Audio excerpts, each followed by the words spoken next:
sangat seronoklah. Kami adik-beradik memang sangat bersyukur Allah temukan kami dengan Dr. Singgah. Sebenarnya untuk makluman ni, di jantung ni memang lain doktor, lain apa-apa ada, semua A lah, 3++. Mula-mula tu adik dia dah pergi klinik.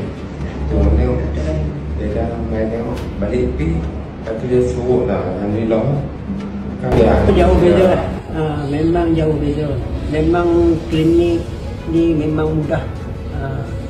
Apa keperluan yang kita senang. Saya kata kau nak bekerja cepat, datanglah ke klinik Dr. Rahim. Media sosial dia banyak pengaruh negatif macam buah pinggang lah apalah. Jadi janganlah ikut semua tu. Sebab kadang-kadang kita perlukan nasihat yang pakar.